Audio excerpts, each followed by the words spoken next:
So guys, now it's time for Group H, the only group that I failed to make predictions for, and you guys just keep saying, where's the Group H predictions? Where's the Group H predictions? Well guys, what I'm going to do, I'm going to let you know the predictions that I came up with for Group H, and then I'll give you like a revised prediction because I never released it. But I'm going to be honest with you in this video and let you know who I think are going to come in first, second, third, and fourth.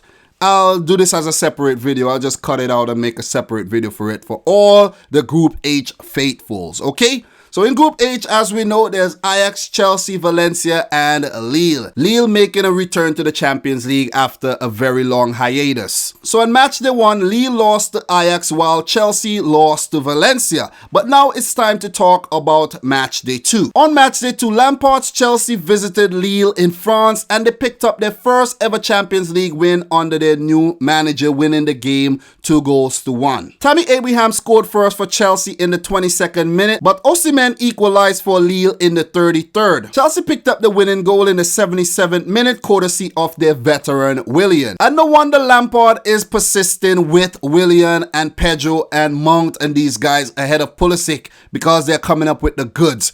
Pulisic, you could be frustrated all you want. If you are not producing the goods, how do you expect to get fucking game time? Whenever you get the opportunity, score or assist, and he has no choice but to put you in the 11 every time.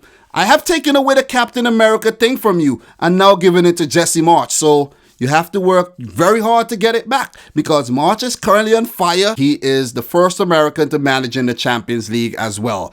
So March, you know what? Keep the fucking Captain America tag, please, because Pulisic are letting us down over here. As for stats in that game, Lille 7 shots at goal, 3 on target. Chelsea 11 shots at goal, 3 on target. Lille with 37% of the possession, Chelsea 63. Lille had 362 passes with a 77% pass accuracy, while for Chelsea 613 passes with an 86% pass accuracy. Chelsea looks good. They look really good. And I think they're one of the teams who have most of their youth products on the field, well, along with teams like Ajax, maybe Benfica. But Chelsea, man, you have guys like Zuma, Tomori, Mount, Abraham. Like, this is what you call promoting youth. Even Reece James made his Champions League debut for Chelsea as well. He is a youth product. And one must not forget the very, very special talent in Callum Hudson-Odoi. So that's like 6 Chelsea youth products on the field at the same time. Well, you know, in the park at the same time. It's amazing. It's amazing to see. If Lampard is able to do something great with this team, it will be one amazing achievement. One amazing accomplishment, I should say. But Lille definitely have some nice little players on their team there. Osimhen up top, Jonathan Bamba and Jonathan Ikone looks good. Arroyo looks good as well. But they will definitely be missing Nicolas Pepe, who I think should have stayed his ass at Lille and helped them in the Champions League. He got them in the Champions League, so why not play with your team for maybe one season before you move on? Like, teams would have still be in for you because you are talented, but you went to Arsenal and you are flopping right now, you know. Nicolas Pepe, you are currently flopping. You are currently flopping. You could be one of the most expensive flops. You're flopping. Get your act together, man.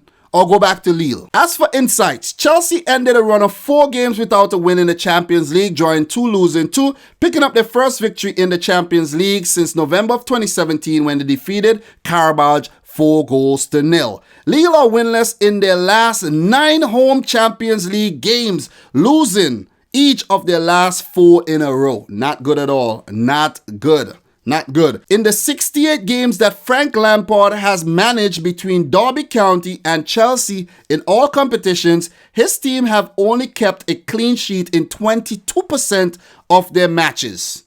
Not good. Also, not good. So let's move on to the final match of this segment. Valencia versus Ajax. Ajax defeated Valencia 3-0. Guys, to be honest, to be completely honest with you guys, last season I didn't predict Ajax to do a single thing. They got all the way to the semi-finals and only lost because of a brilliant hat-trick by Lucas Moura. He scored a hat-trick. Tottenham still have him on the bench, guys. You see what I'm talking about? But What happened during the summer there? Ajax lost two of their best stalwarts in Frankie de Jong and Matthijs de Ligt.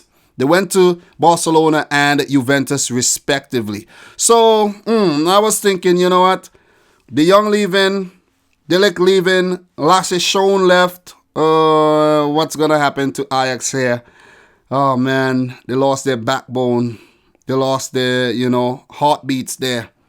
But no, they didn't. They didn't. Ajax came through a very grueling Champions League qualifiers and they're in the group phase. A very mild group, to be honest. Valencia, Chelsea, Lille, mild, very, very mild. Despite Chelsea winning the Champions League before Valencia get into the final on numerous occasions in the past, Lille, light team. This is a light group.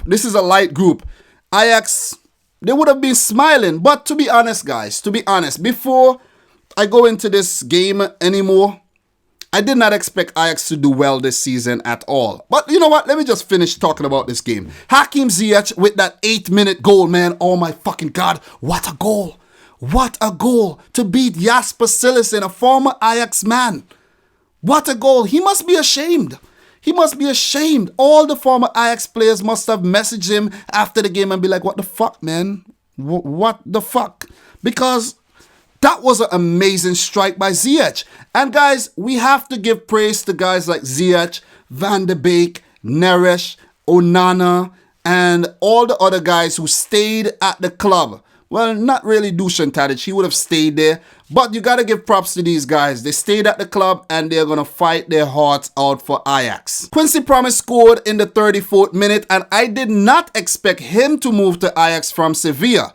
Like, that was a weird move. Spartak Moscow, Sevilla was like, yeah, I like that move. I like that move to Sevilla. Because I've always admired Quincy Promes. He was one of my favorite players while playing FIFA.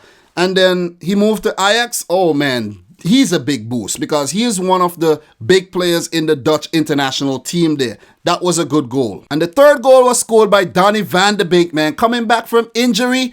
Reminiscent of last season, great goal, great celebration. I love when players just run off and celebrate with so much heart, man, and Van de Beek did that. Valencia had their chances to score. Dani Parejo had a penalty, he skied it. Rodrigo, he had a great chance, hit the post. Onana was forced into numerous big saves. They could have conceded. They could have probably, picked up a draw in this game. But Ajax were the better team and they deserve the win. I must also talk about Ajax's right back, Serginho Dest, man. This guy is a talented guy. There's currently a fight for him between the USA and the Netherlands. And it seems like he is going to choose the Netherlands. So, Dumfries, man, you have some competition there because Dest is good.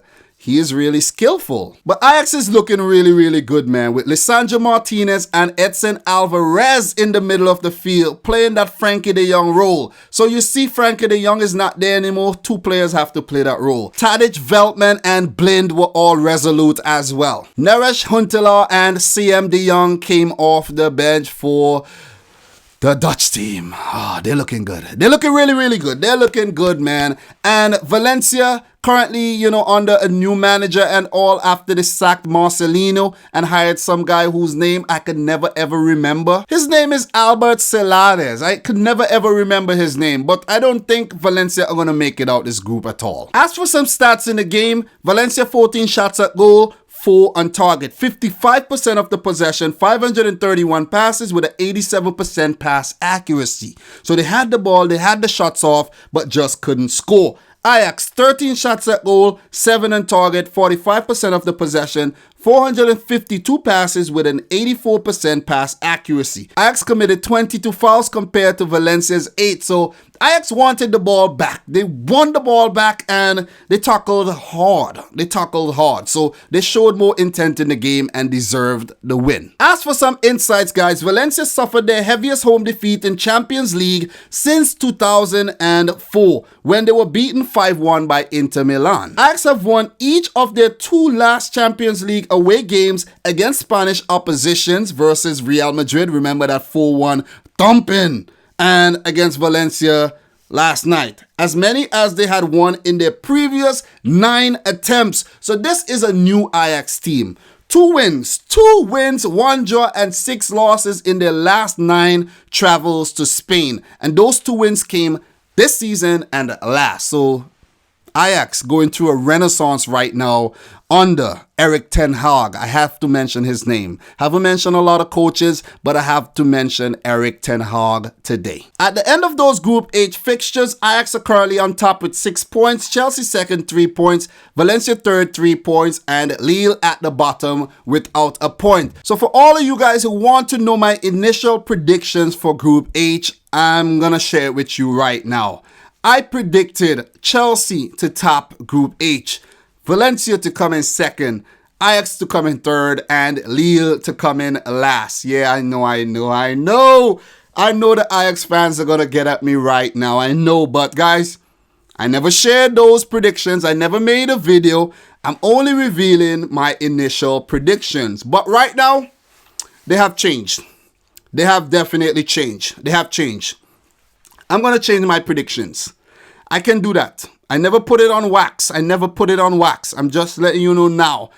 My predictions, guys, Ajax are going to top this group. They're going to top this group. Easy. They're going to top this group. And I'm glad I did not make that video, to be completely honest, because I would have been looking really stupid right now. Ajax will top the group. I'm going to go for Chelsea under Frank Lampard to come in second here. Valencia to come in third. They're not a happy bunch right now with that new manager. They loved Marcelino. And I'm going to go for Lille to place last. So that's my predictions here. Ajax, man, you have really impressed me. I'm impressed with Chelsea as well, but they still are yet to find their identity. I'm going to give them a few more games until they heat up. Valencia, as I say, you know, they don't look like a team that means business at all. And Lille, they're trying, but they're just not good enough without Nicolas Pepe and guys like Thiago Mendes and whoever else they sold during the summer. They cashed in, basically. They cashed in. But guys, that's my predictions now for Group H. I hope you're happy now. I hope you are happy. Please share yours with me in the comment section down below.